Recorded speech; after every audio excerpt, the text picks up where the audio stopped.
O novo arcabouço fiscal, apresentado pelo governo na semana passada, dominou o debate político e econômico aqui no Brasil. Dólar caindo e a queda na inflação pode sinalizar, por exemplo, que finalmente o Banco Central pode baixar essa taxa de juros que hoje está em 13,75% ao ano. Sobre essa questão, nós conversamos agora com o Luiz Gonzaga Beluso, que é economista e professor aposentado da Unicamp. Professor Beluso, tudo bem? Prazer recebê-lo aqui no Revista Brasil TVT. Seja bem-vindo. Prazer em falar com vocês na TVT, sobretudo, que é uma batalhadora pela boa informação. Então, estou aqui para fazer considerações, modestas considerações sobre a questão do arcabouço e a questão da taxa de juros também. Professor, e a gente que agradece a sua contribuição, professor. Toda vez que o senhor vem falar com a gente, bater um papo com os nossos telespectadores da TVT e ouvintes da Rádio Brasil Atual, a gente aprende um pouco mais e fica antenado no que diz respeito aí à economia do país, enfim, taxa de juros. Mas voltando ao arcabouço fiscal lançado pelo governo na semana passada, muito vem se falando, professor, vem falando no meio político, no meio econômico, sociedade como um todo. Eu queria lhe ouvi-lo, né? Eu sou professor da Unicamp, aposentado, sou economista, que muito vem se falando da necessidade deste marco fiscal. Até que ponto ele é exequível, não é? É o caminho que o Brasil precisa, professor? Então, vamos tentar começar pelas premissas, né? Essa exigência ou essa insistência no risco fiscal ou na necessidade de você ter equilíbrio fiscal, né, foi consubstanciada de uma maneira tosca no teto de gastos. Tão tosca que ele não foi respeitado em nenhum momento, que era impossível cumprir aquelas determinações. Ele foi rompido várias vezes sob vários pretextos. Então, o fundamental nessa questão é que nós temos que ir ao coração do problema, ao âmago do problema.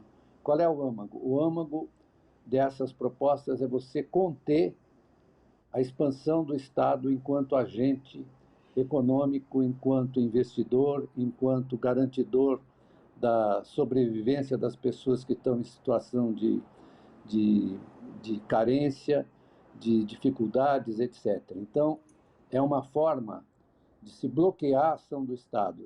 Nós temos que entender isso ao longo do tempo, né? Porque o que prevaleceu, por exemplo, nos anos no pós-guerra, no imediato pós-guerra, foi ao contrário, um reconhecimento do papel do Estado como coordenador da economia e como um agente que tinha a capacidade de impedir que a economia mergulhasse em recessões profundas ou tivesse flutuações muito agudas, né? Isso foi um sucesso até os anos 70. Quando depois da crise, do primeiro choque do petróleo, segundo choque do petróleo, e a ascensão da visão conservadora, bastante hostil ao desempenho do Estado, né? Isso se somou a um outro fenômeno que pouca gente está dando importância, né? Que foi a ampliação do peso da riqueza financeira na riqueza total, né? Enquanto no período anterior o que estava movendo as economias era, sobretudo, o investimento produtivo, o surgimento de novas empresas, de inovação, etc. Depois, o que começou a predominar na visão dos agentes do mercado financeiro foi a necessidade de inflar a riqueza financeira. Então, isso tudo recomenda que o Estado só intervenha, veja bem, só intervenha quando você tem um colapso nesse sistema financeiro, como nós observamos ao longo do tempo. Veja que em 2008, 2009, né, essa resistência, essa restrição à ação do Estado desapareceu. Por quê? Porque o Estado estava incumbido de proteger a riqueza financeira, tanto que os balanços dos bancos centrais cresceram da casa dos bilhões, 9 bilhões do Federal Reserve, para 8 trilhões hoje. Tudo é compra de ativos financeiros que, na verdade, não tinham um valor, se deixados à sua própria sorte, sofreriam uma deflação de ativos, uma queda violenta. Então, os bancos centrais compraram pelo valor de face, garantiram o valor disso, e ninguém reclama contra a intervenção do Estado, de 8 trilhões, certo? Agora, eles reclamam quando, na verdade, o Estado se dispõe a, a utilizar a sua capacidade de gasto. Eu escrevi um artigo até na Carta Capital para mostrar como é a configuração da macroeconomia. Não sei se vocês tiveram tempo de observar, e eu comentei como é que é a estrutura macroeconômica, a dinâmica desse sistema. É um sistema que tem características dinâmicas muito importantes, em que o gasto é que cria a renda, não é a renda que gera o gasto, é o contrário do senso comum. Então, é o gasto privado e é o gasto do Estado. Então, a ideia, só que essa consistência e essa formulação, ela está passando pelos efeitos, como eu estou dizendo, da predominância da riqueza financeira. Então, se vocês forem observar o que acontece com o gasto privado, né, ele está concentrado, o gasto e o crédito privado, ele está concentrado no mundo inteiro. Eu estou no meu livro A Escassez na Abundância, eu conto isso, no mundo inteiro, ele está concentrado na pagamento de dividendos e recompra das próprias ações. Então, isso está conferindo uma baixa inclinação ao crescimento de todas as economias. Vejam o relatório do Fundo Monetário, que é insuspeito, dizendo que o crescimento nos próximos anos vai ser muito baixo. O que aconteceu aqui no Brasil foi uma tentativa eu acho que muito inteligente, de se driblar essa restrição através de regras que são bastante flexíveis, né?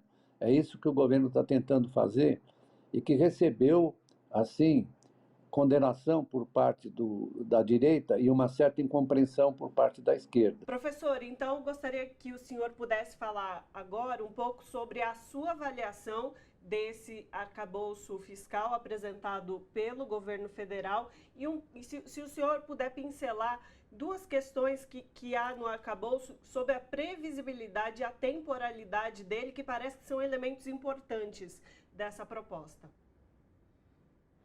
Sem dúvida, são muito importantes, e a flexibilidade, sobretudo, né?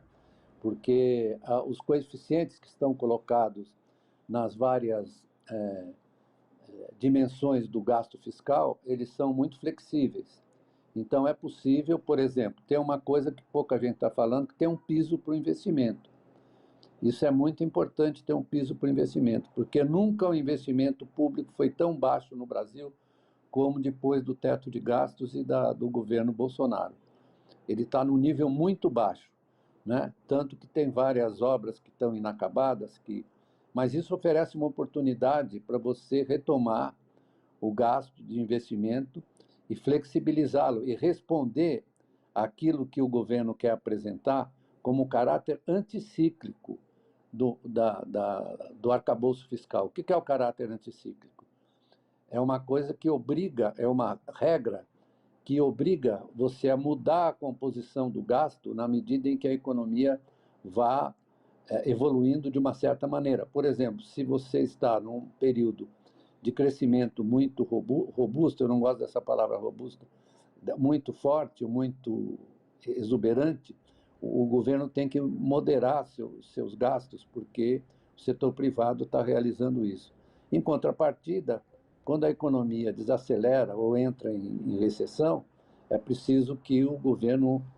É elementar, é uma coisa elementar isso, é preciso que o governo se mobilize e gaste. Acontece que, como eu falei, a evolução do pensamento econômico, fiscal, depois dos anos 70, a partir dos anos 80, ficou confinado a uma caixinha de banalidades, né, que acaba concluindo que em qualquer que seja a situação, eles criaram a ideia do produto potencial. No produto potencial, que é uma construção, né, não é uma inspeção do que está acontecendo, é uma construção teórica feita através de alguns parâmetros fixos que determinam qual é em que condições a economia pode crescer em equilíbrio e sem inflação, né? Isso tudo está sendo muito criticado no mundo inteiro porque é uma construção que, na verdade, acaba governando a ação dos governos independentemente do momento que a economia está vivendo, né? Então, isso eu chamo a teoria da rigidez cadavérica, né? Eles botam para dentro do caixão o cadáver da economia e querem que ele fique lá deitado até o fim dos tempos. Então, é isso que a gente está tendo, uma tentativa, eu diria, muito habilidosa de driblar essas restrições, porque não vamos esquecer também que nós estamos falando de economia política. A economia não é uma ciência. As pessoas falam uma ciência exata. Eu diria que também a física contemporânea não é lá muito exata, né? A física dos quanta, né? Então, eles falam ciência exata. Eles estão no tempo da física newtoniana ainda, né? Então, que não deve ser abandonada, mas deve ser concebida nas instâncias em que ela tem vigência, né? Professor, no caso, diga. Professor, infelizmente a gente está com o tempo aqui contadinho, o nosso tempo de conversa com o senhor acabou. Infelizmente, a gente com certeza aprendeu muito aí com o senhor e com certeza teria muito mais coisa para falar, mas realmente a gente tem aí o tempo limitado para cada assunto. A gente agradece demais a Luiz Gonzaga Beluso, que é professor, aposentado da Unicamp e economista, que esteve aqui conosco no Revista Brasil TVT. Muitíssimo obrigada, professor, pelas suas explicações e por esse histórico que o senhor trouxe, tão importante para a gente entender a importância desse momento econômico. Muito bem, eu fiz aí o possível, carregando o celular na mão, mas foi possível, tá bom? Coisas da tecnologia, então, um professor. Assim abraço. mesmo, um abraço. Abraço. Tchau.